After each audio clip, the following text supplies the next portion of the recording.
André Rieu. La sorprendente verdad detrás del maestro de la música clásica. A punto de cumplir 80 años, André Rieu sigue siendo una de las figuras más adoradas del mundo de la música clásica. Sin embargo, detrás de sus conciertos lujosos, de su imagen como el eterno romántico, se esconde una realidad mucho más compleja y sorprendente que pocos conocen. Problemas de salud, crisis económicas, traiciones en la industria musical e incluso rumores sobre su vida personal han marcado los últimos años de su carrera de manera inesperada. En este video vamos a descubrir los secretos oscuros de la vida de André Rieu, las declaraciones más polémicas que han sacudido a sus seguidores y qué es lo que realmente está sucediendo con él hoy. ¿Cómo vive en la actualidad? ¿Por qué se ha distanciado de los reflectores en ciertos momentos? Y lo más importante, ¿por qué su legado sigue generando opiniones divididas? Las respuestas te sorprenderán, pero antes de continuar, asegúrate de suscribirte al canal y activar las notificaciones para no perderte ninguna historia reveladora. Si te apasiona la música y quieres conocer las historias ocultas detrás de las grandes leyendas, dale like y deja un comentario.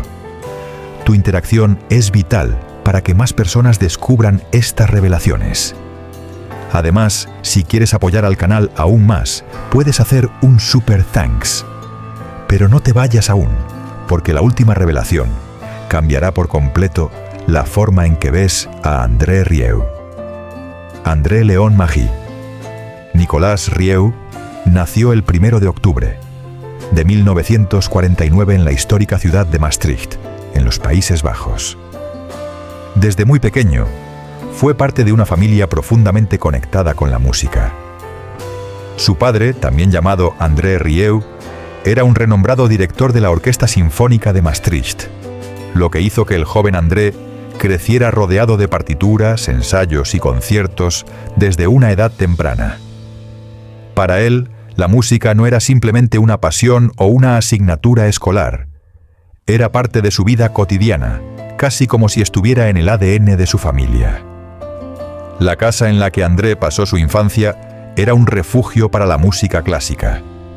Su padre, estricto y disciplinado, esperaba que sus hijos siguieran una carrera en el mundo de la música erudita. No había espacio para la improvisación.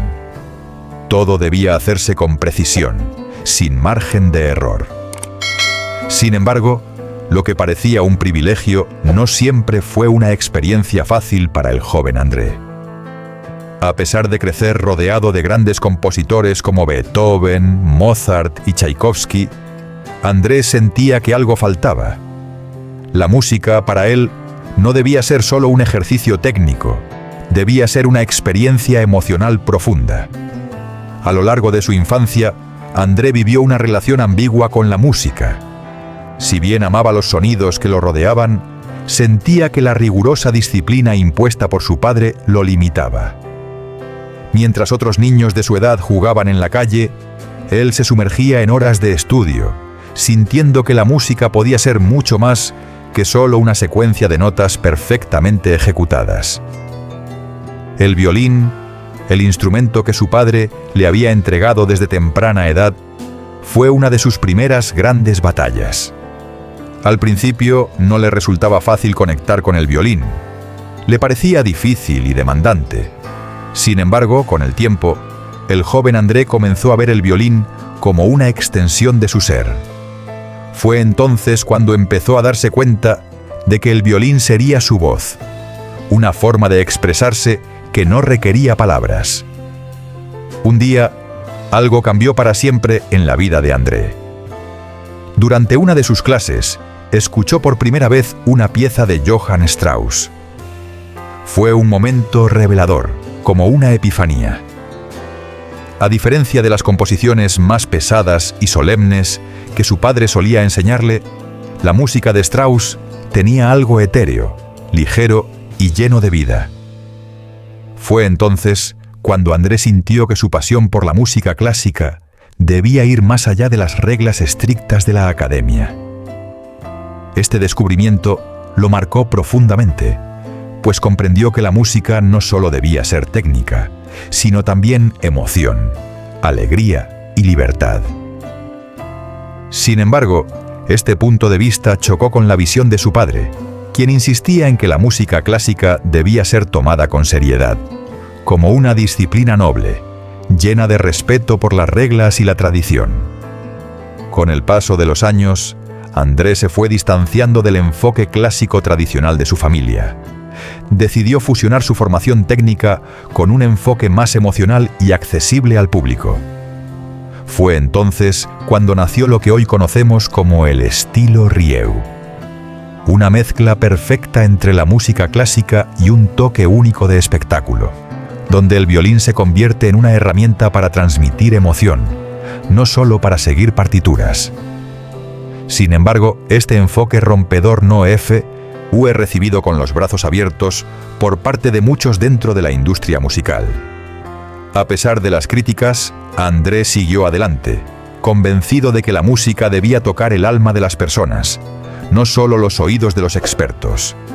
Su estilo, lleno de carisma y pasión, lo llevó a los escenarios más grandes del mundo. Pero lo que muchos no saben es que esta reinvención no fue fácil. Crisis personales y profesionales, el lado oscuro de la fama. A pesar de su éxito internacional, André ha enfrentado diversas dificultades a lo largo de los años. En su vida personal, ha lidiado con problemas de salud que lo han obligado a retirarse temporalmente del escenario. Las crisis financieras también han marcado sus últimos años. En la industria musical, las traiciones y los desacuerdos con algunos de sus colaboradores más cercanos han sido otro reto que ha tenido que superar. Además, su vida privada siempre ha estado envuelta en rumores. Las especulaciones sobre su matrimonio y sus relaciones personales han sido una constante en los medios, lo que ha generado una presión añadida en su vida. No obstante, la admiración del público nunca ha cesado. Y aunque su imagen como el romántico eterno se ve amenazada por estas sombras, su música sigue tocando el corazón de millones. Desde su niñez en Maastricht, André Rieu demostró una fascinación profunda por la música, pero no fue un camino fácil. Nacido en una familia fuertemente vinculada a la música clásica, su padre, un renombrado director de orquesta, esperaba que André siguiera una carrera estricta dentro de la tradición musical. Pero desde pequeño, el joven André sentía que algo faltaba. La música no solo debía ser técnica, debía tocar el alma, debía ser emoción pura. Aunque fue educado en los rígidos principios de la música erudita, André nunca dejó de soñar con un estilo más accesible, uno que conectara de manera directa con el público. El violín fue su primer amor, pero no solo como un instrumento para tocar, sino como una herramienta para expresar lo que sentía en su interior. Sin embargo, las expectativas familiares y la presión de cumplir con el legado musical de su padre lo llevaron a un dilema interno: seguir la tradición o crear algo completamente nuevo. André se formó en el Conservatorio de Liège y luego en el Real Conservatorio de Bruselas, donde perfeccionó su técnica y aprendizaje musical. Durante esos años, conoció a algunos de los mejores profesores de Europa, quienes moldearon su talento. Sin embargo, algo seguía faltando en su formación. Mientras muchos músicos se centraban únicamente en la perfección técnica, André sentía que la música debía ser más que eso. Quería que el público no solo escuchara, sino que viviera la música, que se emocionara, riera y hasta bailara al ritmo de una melodía clásica. Lo que André percibía como una barrera entre la música clásica y el pueblo común fue una idea revolucionaria. Sabía que la música podía conectar a las personas de una manera más profunda, que no debía ser un espectáculo elitista, sino una experiencia compartida, llena de emoción y libertad. Esto se convertiría en el núcleo de su estilo, aunque no sin grandes dificultades. En 1987, después de años de lucha y resistencia, André fundó la Johann Strauss Orchestra. Al principio, la orquesta era pequeña, con solo 12 músicos, pero André tenía una visión clara: transformar la música clásica en algo ligero y accesible. Quería ofrecer un espectáculo, una experiencia envolvente en la que el público no solo escuchara, sino que participara activamente, disfrutando de la música con una libertad total. Pero los primeros años fueron sumamente complicados. Sin el apoyo de la industria musical ni de los grandes teatros, André tuvo que recurrir a sus propios ahorros, incluso hipotecando su casa para financiar ensayos, vestuarios y giras. Enfrentó un aluvión de críticas. Los músicos clásicos lo acusaban de banalizar la música, y las puertas de los teatros se mantenían cerradas para él. Los detractores veían en él a alguien que había convertido la música clásica en un simple entretenimiento. A pesar de las dificultades, André nunca cedió. En lugar de dejarse vencer por las críticas, decidió darle un giro a su enfoque. Empezó a invertir en trajes elegantes y a crear un ambiente más dinámico en el escenario. A diferencia de los directores tradicionales, que se mantenían serios y contenidos, él sonreía, interactuaba con el público y los animaba a disfrutar del espectáculo de manera libre y sin restricciones. La orquesta dejó de ser una formación rígida y se convirtió en una fiesta musical. A medida que pasaron los años, la Johann Strauss Orchestra comenzó a ganar popularidad. En los años 90, sus conciertos al aire libre fueron un éxito rotundo. Miles de personas asistían para ver cómo la música clásica se presentaba de una forma novedosa, fresca y emocionante. El vals de Strauss, la música clásica y hasta versiones modernas de canciones populares se fusionaban en un espectáculo sin igual. La crítica y el éxito. Un genio de la música o un showman comercial. Aunque su popularidad crecía, las críticas no desaparecían. Los puristas de la música clásica lo atacaban duramente, acusándolo de destruir el verdadero espíritu de la música erudita. En los medios, muchos lo veían como el músico que destruyó la música clásica, mientras que su estilo era calificado de superficial y comercial. Sin embargo, a pesar de los comentarios negativos, el público seguía llenando los conciertos, disfrutando de la nueva forma en que André lograba transmitir la música. André Rieu no solo había revolucionado la música clásica, sino que había logrado algo casi imposible: acercar el género a personas que jamás hubieran considerado escuchar una obra de Beethoven o Strauss. Su capacidad para fusionar la técnica con la emoción y la accesibilidad hizo de él una figura única en el mundo musical. A finales de los 90, la carrera de André Rieu dio un giro inesperado. Su álbum Strauss & Co. no solo se convirtió en un éxito, sino que alcanzó cifras récord, consolidándose como un fenómeno global.